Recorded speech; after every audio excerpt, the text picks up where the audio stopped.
Hello, dear friends, and welcome to another episode of Life of Love. We're here with an amazing guest, Daniel McQueen.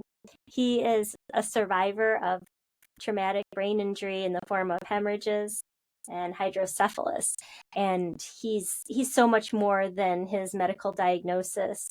I think everyone's going to love his message. So please stick around. He has an offering and a call to action, which is powerful. And I just don't want you to miss any part of his story. So get comfortable and be prepared to be inspired by curiosity and just the spirit of fighting back, because Daniel's the kind of guy that if someone tells him he can't do something, he's going to prove them wrong. And he's done it over and over again. So I'm just so delighted to share his amazing stories of not just one comeback, but two. It just, when I hear his story, I think of Rocky Balboa fighting and he gets knocked down and, you know, his trainer's over there slicing his eye open so he can see. And Daniel just comes back and has a good round and then gets knocked down again, just like Rocky. And, you know, he's a true fighter. And these stories of inspiration and courage are what are needed in this time of such uncertainty. And it's so easy to become scared or a victim. So I'm really, really honored to present Daniel's story. And Daniel, thank you for being on Life of Love, and thanks for being a friend to share. Hey, Julie, thank you so much for having me. It's a pleasure to be here. Oh, well, again, I'm so happy that you're here and sharing your time.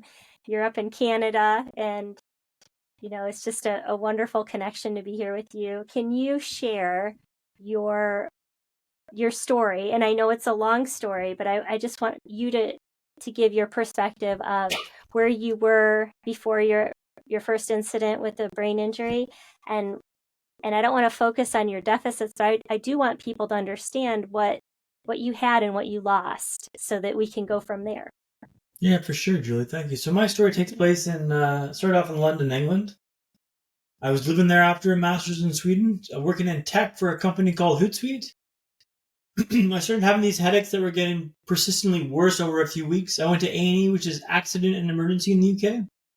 So like ER, I guess, in the States, or something like that, I would gather. They ran some tests. They thought it was vertigo. They sent me home. I was in the tube getting something from my friend in Notting Hill. And my vision blacked out. Like I couldn't see for a few minutes. I maybe went to the platform and I waited a few minutes and the vision came back. I went back to A&E the next day and they ran the same test. It's like, this looks like vertigo. We'll send you home. But they told me on the way out, if the headaches were to continue, you could always get your eyes checked in an optometrist, right? The eyes are an extension of the brain. Cool. Next day, the headaches were ferocious, like next level painful. Like I'm talking like I'm taking painkillers, like multiple painkillers an hour to try to stem the pain. I find my way in Mr. Patel's chair. He's midway through the exam when he stops the exam. He excuses himself from the room and he comes back with a sealed envelope. He goes, "You need to go directly to Moorfields Hospital," which I did. Well, Julie, tell a lie. I stopped at home first to grab a Jack Reacher book by Lee Child. I figured I'd be in for a wait and want something to read. Grabbed a phone charger and a bite to eat, and then made my way to Moorfields Hospital. They ran the same test there. Then escalated me up to Charing Cross Hospital. It turns out Julie had a dangerous buildup of pressure in my brain caused from a non-cancerous cyst in my pineal gland. Turns out I required emergency brain surgery tomorrow. Turns out my world's about to change altogether. So on June 21st, 2014, I was on the operating table. My mom was in the air flying to London when something went horribly wrong. I had a massive bleed in the brain and a brain hemorrhage. They think the cyst burst when they operated. The woman lands and finds I'm in critical condition. I was in a coma for 4 weeks, but was in and out of consciousness for months after this. Things were dicey, touch and go.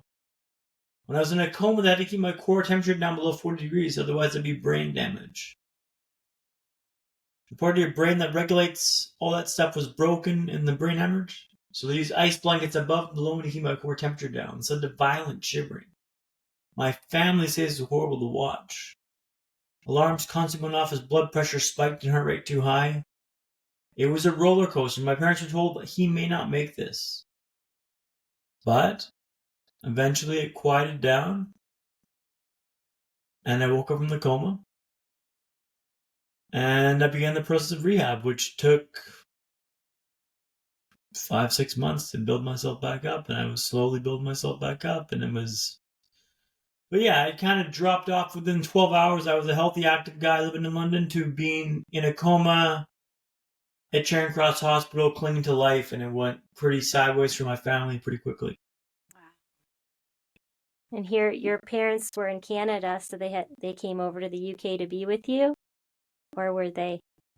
Yeah, so we exchanged like a quick volley of text messages for the brain surgery, and I dropped the message. The last message I sent my mom before I went to emergency brain surgery was, "I'll see you soon, Mom. I think I'll have a new haircut next time I see you." Oh. Like, and that seems like I'm cool and blasé about this, man. I was terrified. I was terrified that I was gonna die. I don't want my last message to be of a whimpering punk. Let's make it a bit out there, a bit cheeky, a bit fun. But I was terrified. I wasn't sure I'd make it through this, and like I barely made it through this session. Right, it was very, very narrow point and very difficult to make it through this gap. Mom came over to London to be there when I woke up, and she arrived to find me in a coma, clinging to life.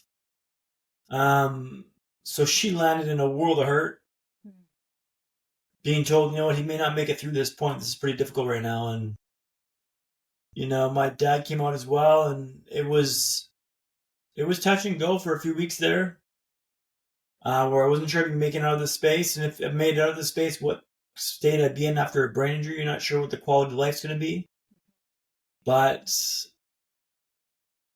I managed to make it through that difficult, acute angle, and managed to make it through there and build myself back up, which is a slow, grueling, arduous process, but something I was very steadfast in building myself up with and climbing that mountain, if that makes sense. Right. I never realized they needed to keep the core temperature low, and just the idea that you're watching your son shivering and relying on this beep beep of the monitors to reassure you that his heart's still pumping, that he's still getting oxygen. It's like, wow. And then you said that the cyst burst during the surgery. So did they have to go back in and try to resolve it, or they just sort of let it resolve on its own because at that point it was pervasive through your brain? I'm trying to get an idea. Well, I think when they went to remove the cyst, it burst and that caused the hemorrhage. So they didn't. I think it's like scattered debris and particles everywhere. Like I think it just kind of it's resolved now. But it was like it wasn't a clean exit point. Had that gone smoothly, this might not have ever happened. It might have been a smooth entry. Exit may have been no issue at all. But like this spiraled hard, and like when I was in a coma, they had to keep my core temperature on. They also had to feed me with the breathing tube or the feeding tube, right? Feeding tube, yeah. And I'd rip this feeding tube out because I didn't like the feel of it, and I'd rip it out. I'd rip it out again and again. And every time they'd put it back in, they'd have to X-ray me to make sure it was in my stomach, not my lungs. And they put mitts around my hands because I kept ripping it out. But I kind of worked these mittens for like days. I'd work these mittens and then rip out the feeding tube, and they'd have to put it back down again. They probably hated me in the bloody ICU. But I just hated the feeling of the feeding tube in my nose, which just, it's gonna rip. And it's like glucose stuff they're feeding you. It was, I don't have many memories of the stage, but like I remember being woken up out of the coma, my mom, dad, and brother around the bed.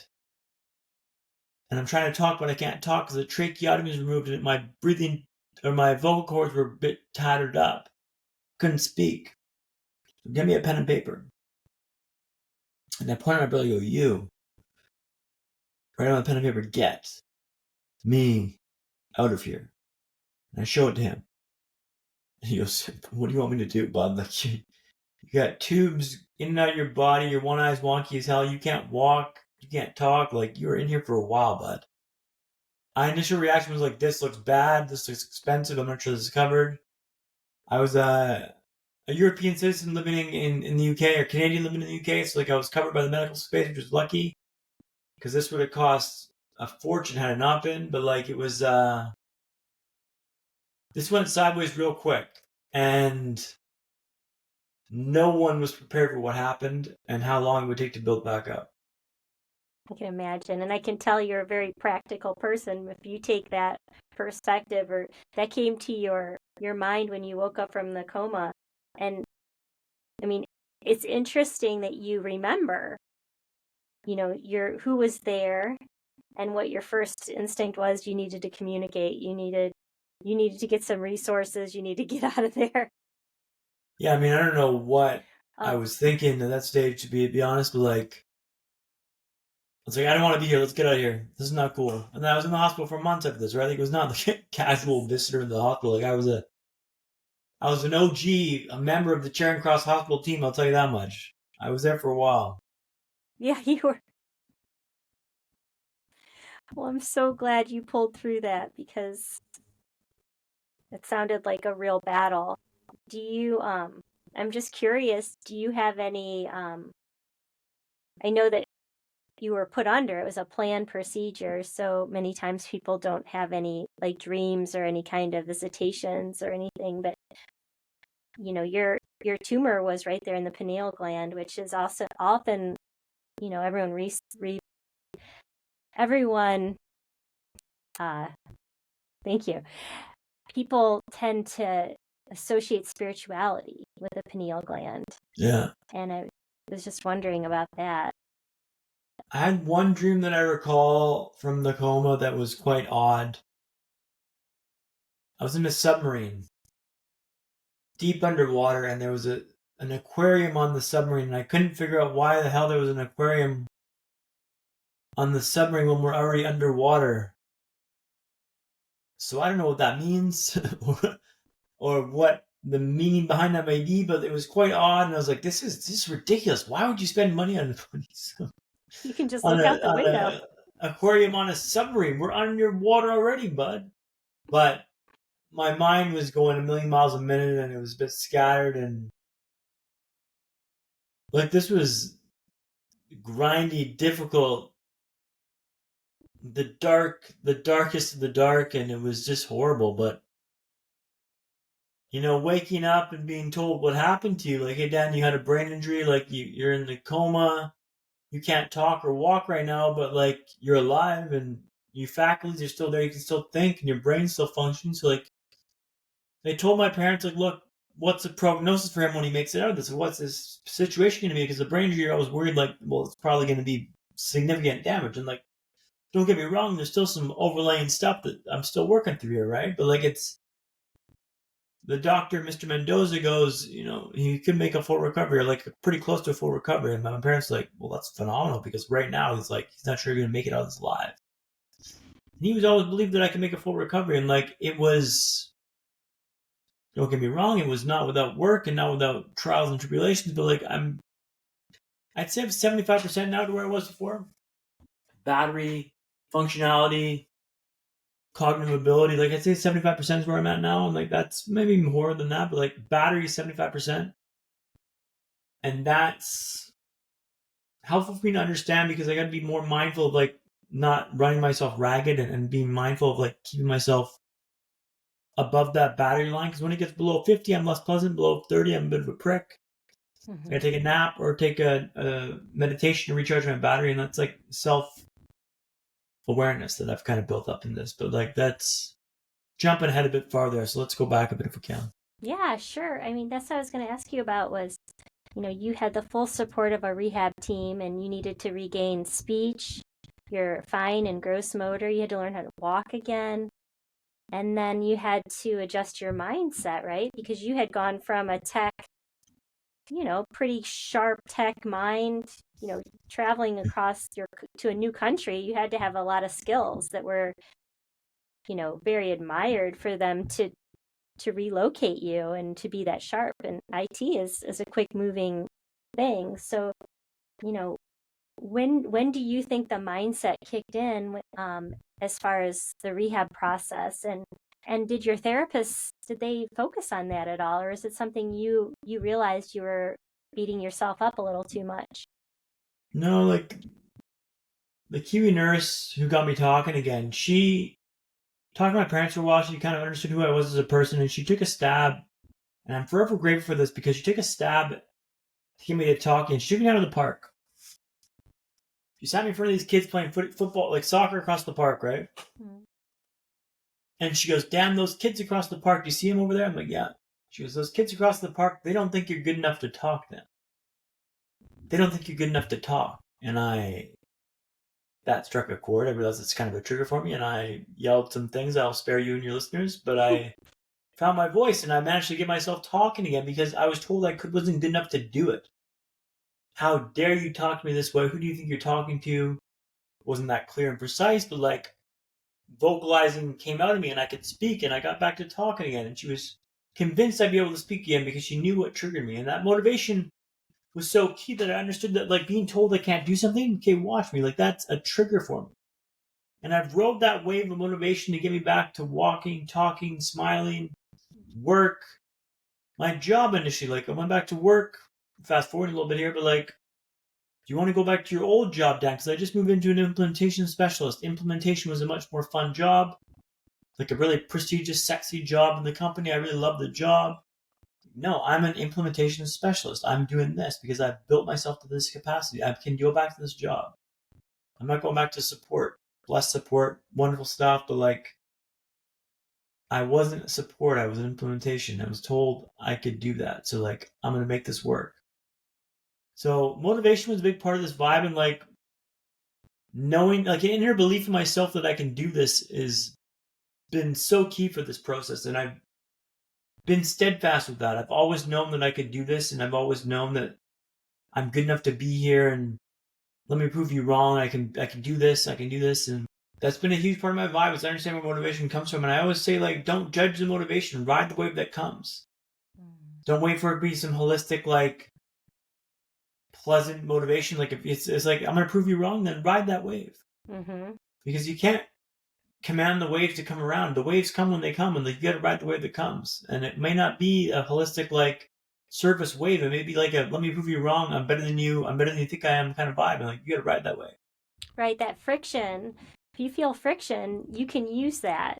It doesn't always have to be a walk in the park. Sometimes it's a rough, hell, I'm not happy here. What am I going to do? Right? Like, I think it's a common belief that, oh, you're going to have a better mindset, and it's going to come from a place of peace and joy and love. And sometimes it comes from a place of frustration, anxiety, and just, rubbing your chin against the wall, right? And I did want, that's a great segue into your, we talked in the pre-interview about acceptance.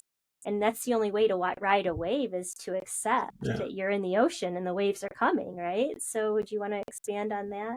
Yeah, for sure. Thank you, Julie. So quickly it became apparent in the hospital, like, my friend Milos always told me it was so pleasant to come visit you in the hospital, Dan, because you're always so upbeat and positive about this, and like, you were never down and negative. And I realized early on, like, look, this didn't kill you. The brain injury didn't kill you, right? Mm-hmm.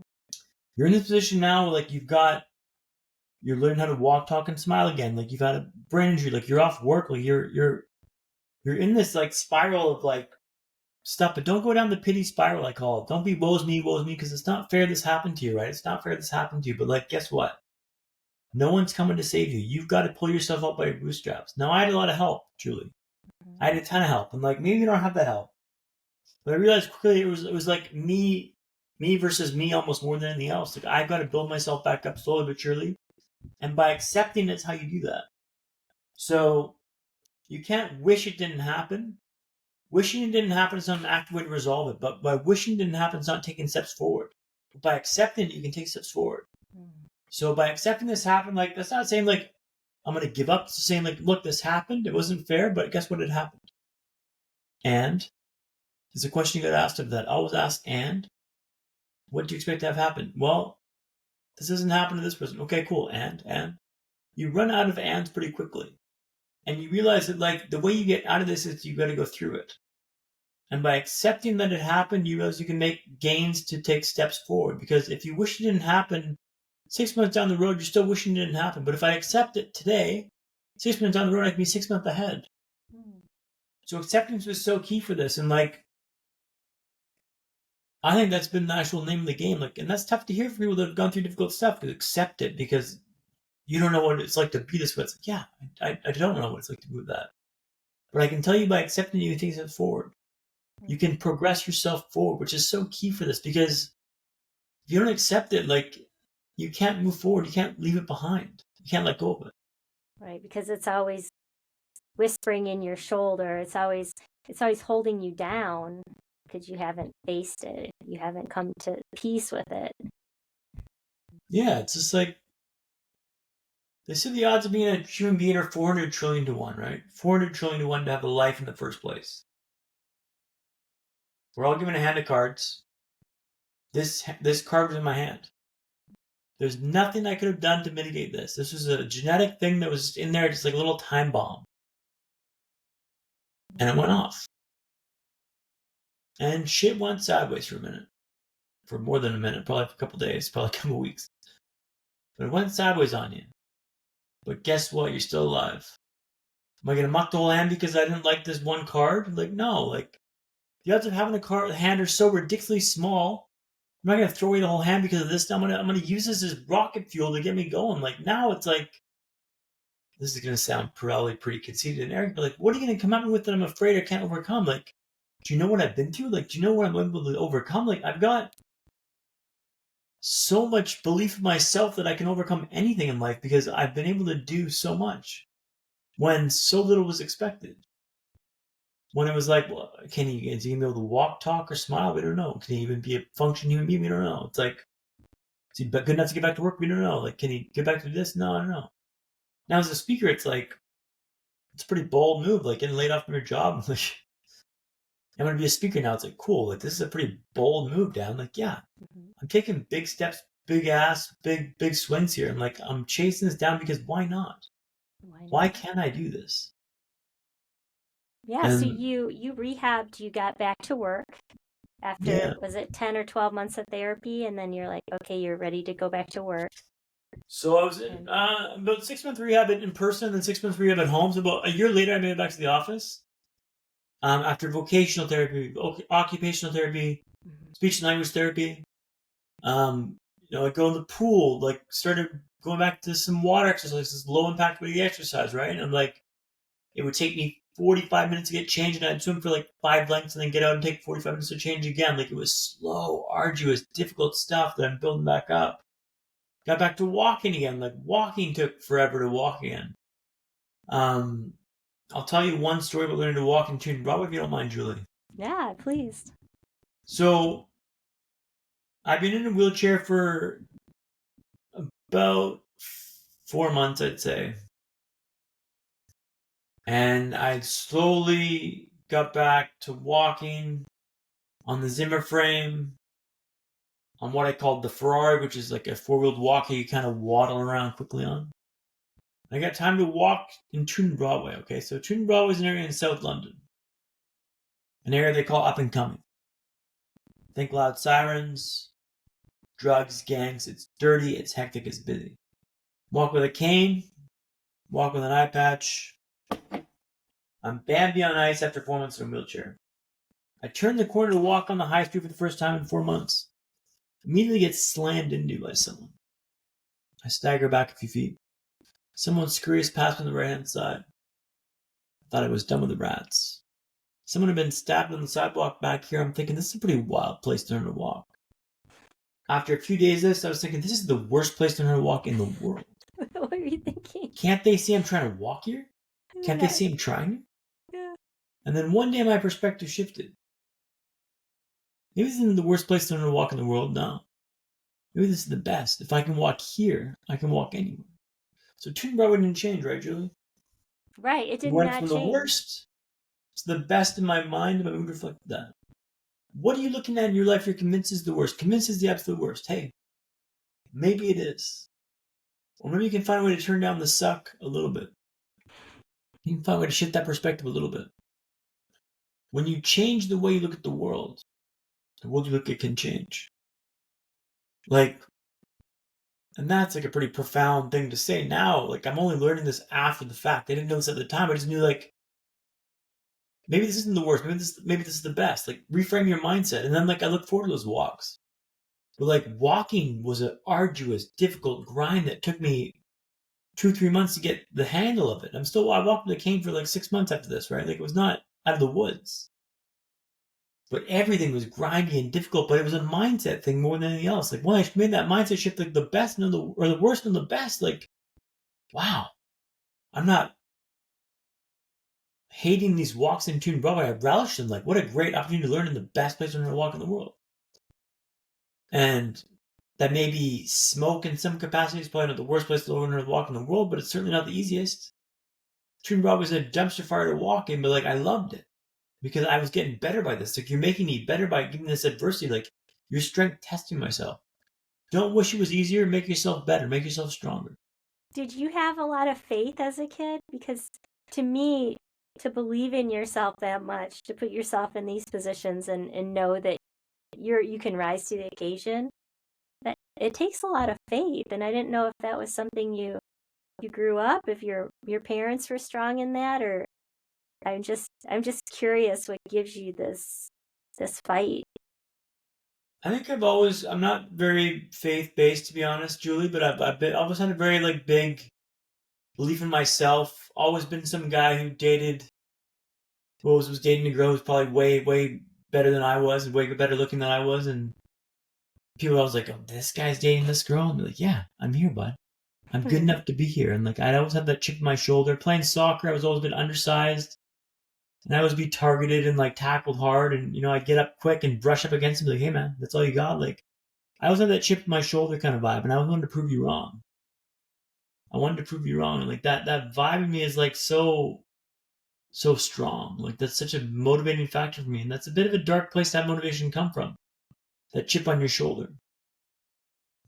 I'm now trying to transition my motivation from more of service-based stuff, so more of like helping you. Your success is my success. My success is your success. Less proving you wrong, because I realized once I prove you wrong, motivation dissipates like that, like it was never there. When it's service-based, your success is my success. It's a longer relationship. But it's a deep desire to prove I'm good enough to be here and to prove you wrong that got me off the mat for sure, 0 to 1. That's what's kind of driven me so far, to be honest. Mhm. It's beautiful, and it's a higher vibration to go from competition to right or wrong, that polarity mindset to collaboration and celebration. It's a higher it's a higher existence, and you figured that out. Well, I watched the Michael Jordan documentary, The Last Dance. I'm not sure. Did you watch that, Julie? I've watched parts of it, and then Okay. his show, the show on ESPN. Yeah, on Netflix or whatever. Yeah, but it was the most apparent thing for me in that documentary was how he motivated himself, like being told he's not good enough to do Hmm. something, and then him going scorched earth and proving them wrong. And I realized that's a very high octane fuel to get things done. But I also noticed how bitter and jaded he was as a superstar, as an old man. Like he's a bitter guy. Like he's not a happy dude, Michael Jordan. It's like this guy said this, and I proved him wrong here, and you think you can talk shit about me, and like it's like that fire in your belly. I've got that in spades, but I noticed that he's super bitter and jaded with life, and like I don't want to be that guy. Like I'm a happy-go-lucky guy, and like I don't want to have that bitterness inside me forever. I'm now trying to transition that very intentionally to more of a service base because there's a lot of that inside me as well. I want to help you. Service is a big part of my vibe, but like that Michael Jordan proving you wrong vibe is the first thing that came to mind, and that's the first thing that got me off the mat. So 0 to 1 was Michael Jordan. 1 to 10 is now service, and I'm trying to scale that and grow that help and try to help you be better than yesterday through that. That makes sense. Well, I definitely feel that, and it is a tweak in the lens when somebody gets under your skin and you're just like, that person's just such an ass. Like, why are they so difficult? Why are they so selfish, or whatever is triggering you at that moment? If you can tweak the lens and say, they're showing me something, and it's a gift that I can feel this deeply. I can even, you know, be annoyed by someone this much. That's a gift. Because if everyone did exactly what you expected, if everybody followed this path of whatever pleases you, you'd have nothing to rise above, and you'd be completely bored. It reminds me of the Truman Story, the Jim Carrey movie, where he's just looking for some adventure, right? And he's just like, Yeah. this can't be my life. Like every day is easy, and I'm this charmed thing. And in his soul as a person, he knew that something was wrong, and he sought for the drama, because we don't want to admit it, but we need challenges. Oh, for sure. Like, I think this experience has taught me, like, look, I can do hard things. And I rise up to that occasion for sure. Like, I realized I lost my job this past summer, Julie. Or last summer, not this summer, but last summer. And my brother messaged me, he goes, "Dan, I'm so sorry about the job. I was at this company for 9 years. Hootsuite does it 9 years for Hootsuite. Wrong side of the spreadsheet, got let go over corporate resizing." My brother goes, "Sorry to hear you lost your job, Dan. It's supposed to be tough, but knowing you'll bounce back. This is nothing, right? You've been through much worse." I'm like, "You're right. It's been a very minor consideration." And I accepted it like that. Like, it was like an afternoon. I had a boozy lunch. Took my way down to the Mac store, bought a new computer, which I'm calling you on today. I'm a speaker tomorrow. Acceptance is so key. And like, I guess I'm rising up. Like, I guess I'm leveling up because I got to be a speaker tomorrow, which means I need to be a speaker today. Which means I need to elevate my mindset to higher frequencies, right? Like, I need to build myself back up. And that's so key for this, is just like, rise up, rise up. Because we haven't even talked about your hydrocephalus, your second brain injury that knocked you down. You had to come back again. Yeah, so this one's a bit, this is more difficult. Mm-hmm. After a year of rehab, I've been back to work on a part-time basis for 2.5 days a week. What would happen is I'd meet my mom at the tube, and then she would go off on her coffee, and then I would go to work, just to go and showcase that I got off to work okay. One morning I didn't show up, and she called me. I didn't answer my phone. She goes back to my flat, which is about 10-minute walk from the tube, and she finds me unconscious on the floor. What had happened was the shunt that's in my brain had blocked the hydrocephalus, or water on the brain. I was rushed to the hospital, had emergency brain surgery for the second time. Second time. I woke up in the hospital hearing the beeping of the heart monitor going off. Beep, beep, beep. What happened? What happened? What happened? You know, Dan, you had second brain surgery. We got the blockage, but you just had surgery again. And I go, all my progress was washed away. I've been working for a year to get back to work, a year to get back to the office, to make it, like, get back to life. Like, I was trying to put this behind me, right? And it clawed back in and grabbed my ankle and ripped me back down. And like, I describe my recovery like a W. So the first setback's down here. I climb back up to work. I'm maybe halfway up back to where it was.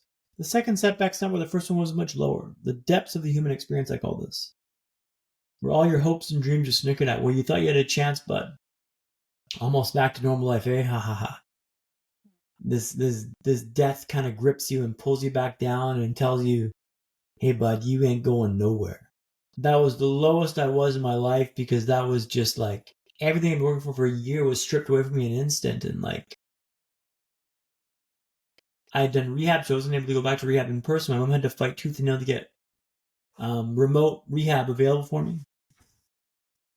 And I had to claw my way back up, and like, it was everything. Like, this was, the first setback was tough. Like, the first setback was tough, but compared to this, it was a cakewalk. Like, this was like the depths, where everything was snickered at, and just like, oh, you thought you had a chance, but back to work, oh, you're making some progress. Like, It just pulled the rug out from under you, and you it knew how was hard you worked to devastating. get back to 75%. Like, you weren't even 100% yet when the rug got pulled out. It was like you got slapped. You got slapped back down. Yeah, it's just like, it had some perspective, because I really like had to like level up myself and like accept this. I was down for a week, like I was low for a week, like, this isn't fair, this is the worst. Pity spiraling out, like I was going down the pity spiral, like, this isn't fair, woe's me. And then I kind of stopped myself, like, hey man, you've done rehab before, you know how to do this better. The lessons learned are there. You may have lost the faculty to do this, but the lessons learned are there. You know how to do this better. So you can build yourself back up. So I kind of got the mindset around like, hey, don't get the woes me down, this pity spiral. Chop wood, carry water is what I call it. Let's get back to work. So I quickly righted the ship and started going the right direction and started building myself back up slowly but surely, and like small steps, small gains, slow is smooth, smooth is fast, like kind of vibe, pick myself back up, and like I haven't stopped. I've been climbing back up ever since, and it's like, but the mental fortitude it took to take that pivot and not go down the pity spiral after the second setback was the hardest thing I've ever done in my life. Because that was like all the work for a year was wiped out in an instant, and I had to really focus my mindset on getting back to like the pity spiral and be positive and climb back up and track on this. And that's what I'm trying to pass along in my talks now, is like as a speaker. It's not what happens to you, but how you respond to it that matters, right? These instances should have wiped me out, okay? No doubt. Like, I was hanging out with my fingernails. Wasn't sure I'd make it out of this. Like, I was hanging out with my fingernails. I don't know if I can hold on any longer. I'm going to hang on as much as I can. And it broke. It broke for me twice, 3 times. Just keep going. There's this lovely quote from the book called The Horse, the Fox, the Mole, and the Boy, or something like this. I might have butchered the name. I butchered the name for sure. And the boy's walked through a thick wood. And he can't see way through. He yells back at the horse. He goes, I can't see way through. And the horse yells back, he goes, can you see the next step? And the boy goes back, goes, yes. And the horse says, well, then just take that. My whole life is about taking that next step. Don't look too far down the road. Just take the next step. And then hopefully the road will open up when you take the next step. But don't get too focused on like, I'm not here, I'm not there. Like, just, can you see the next step? Then just take that. The amount of times I was just like in a wheelchair. It took 45 minutes to get in the wheelchair, then 40, then 35, then 30. Like, do you know how farther along the road I am now compared to that moment in time? But like, if I thought about where I'm at now, at that stage of my life, I would never make it there because it was way too far down the road. But the next step was to make it in the wheelchair in 30 minutes, not 35, but 30 minutes. And then 25, not 30. And then 20, not 25. Take the next step. If you can get that mindset in your vibe, like you can take the next step and you can progress, but like keep climbing that mountain, but take the next step. With everything in my life is to take the next step. I had eye surgery. We're going all over the map here, Julie. I'm sorry. We had eye surgery last 3 months ago. On the left eye. The first one on the left eye, I've had 3 surgeries. 2 on the right, 1 on the left, and this was the second one on the left. So I've got double vision, right, from the brain injury, which means I see 2 of you, but it's not like this, it's like this. There's torsion in my eyes. Which is why I tilt my head a little bit, because it's not like a light for like visual. And I got used to my eyesight like this for like 9 years. We had eye surgery last 2 months ago, and it's changed everything. I'm turning my head a lot now to like look at you through my right eye because that's the eye I trust. The left eye flutters a little bit. It's called like I can't remember the name of it is, but it like flutters. And my dad goes, Dan, do you regret having the eye surgery? And I said, yeah, it changed everything. But having reflected upon it a bit more, I realized like, no, I don't, because I took the next step. The step was the surgery because maybe it can fix the double vision. And like, it's not out of the woods yet. It's still, the look at the screen's wild for me, which is why my eyes are bouncing around all the time. Like, I'm not meaning to be like disrespectful by looking around. I can't look at the screen because it's not there. It's like this and it's fluttering a little bit. It's kind of wild. But I took the next step there, which is key. And like, that's the mindset I was going to take on board. Like, I'm so glad I took that next step because that's how you get better. That's how you improve. That's how you climb the mountain, is by taking the next step. It's just by progressing and taking what's available for you. If you get worried about like looking too far down the road, you get overwhelmed and you can't make yourself forward. But like, take the next step, and that's what I did. And so with the eye, well, maybe we'll have eye surgery again. I don't know, but like, I'm glad and I stand behind taking that step because it was a step forward that I took. The right eye surgery made a big difference. It improved my eyesight a lot. The left eye's changed everything. But maybe we'll have eye surgery again. We can rectify that. I'm not sure. But I stand by the choice to take the shot because I'm always taking that next step. And that's like, if your listeners can get one thing from this message, is just to always take that next step.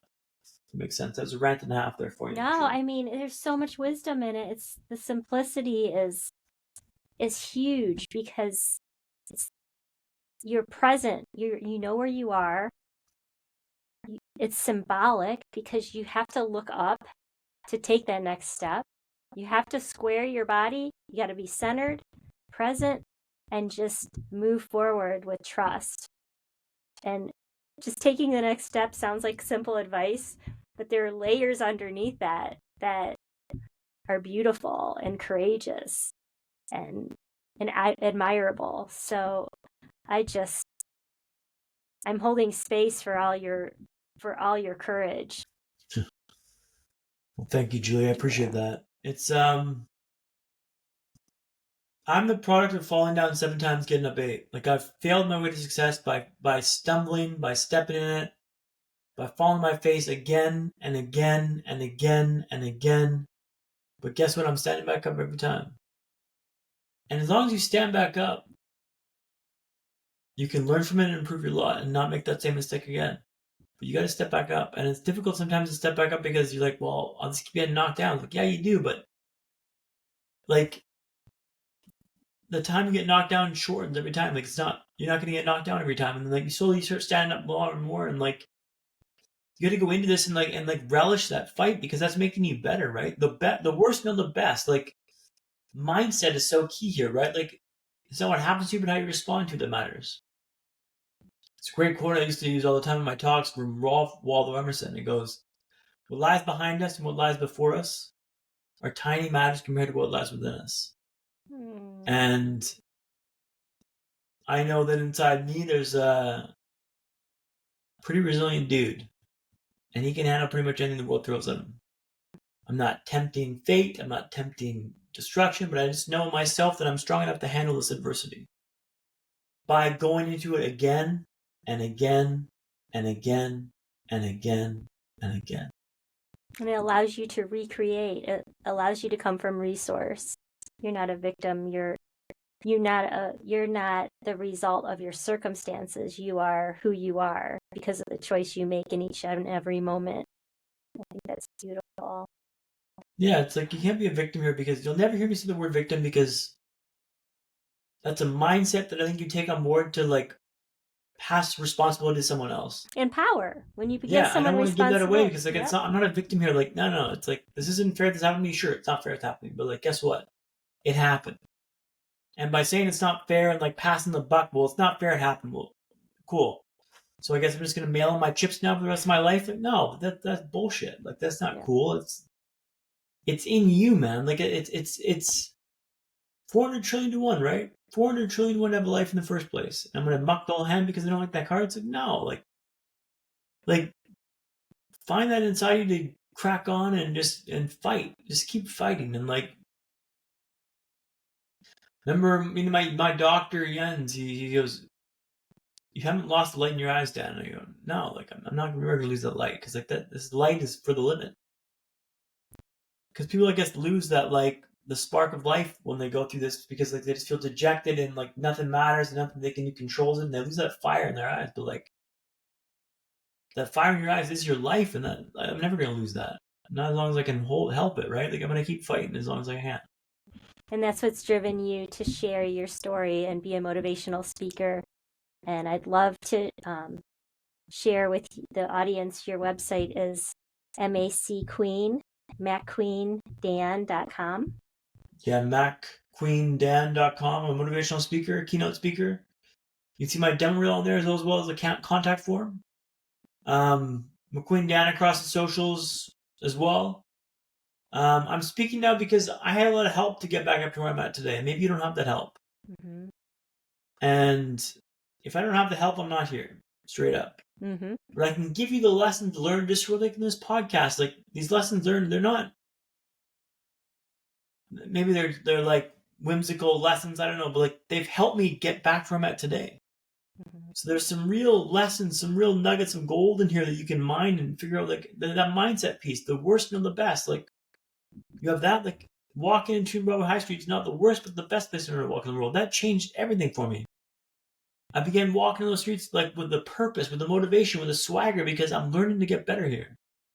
But if you just say this is not fair, then you just get sheepish and weak and meek, and you don't want to walk into your belly. But like, I loved it. I loved that fight. The dog in me loved it.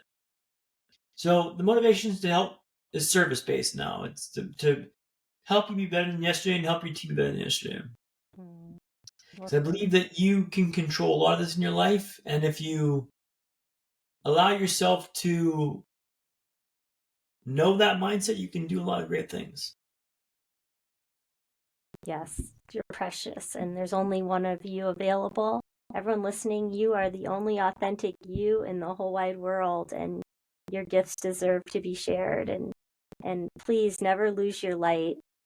Be like Dan. Not like Mike. I'm just kidding. Michael Jordan. Well, Mike, like, I got a lot of Michael Jordan inside me. I know that for sure. And like, I'm grateful for that because it got me off the mat. 0 to 1 was Michael Jordan, but now 1 to 10 is service. Because I'm trying to pivot this and like be more intentional with how I show up for myself and others. And maybe that means I'm not as good as Michael Jordan, sure, but like, I'm happy to not be as good as Michael Jordan. That's okay. But I know that I got him inside me. I'm trying to like control that dog in me, if that makes sense. Yeah, it's in your awareness and your practices and mindfulness and meditation. It helps you be more clear. Oh, I've enjoyed our time so much, and I can't wait to share this. And I encourage, if anyone listening has a friend or someone you thought of having challenges, just take these nuggets. They apply to every situation, difficult friendships, parenting. It applies to, your financial status. These things can be applied to any single thing in your life that you're not happy with. So please use his suffering to help propel you. And that's what we're all about, is making our life, every moment's a chance to live the life of your dreams. So thank you so much for sharing, Dan. Julie, thanks so much for having me on your podcast. I look forward to chatting with you later.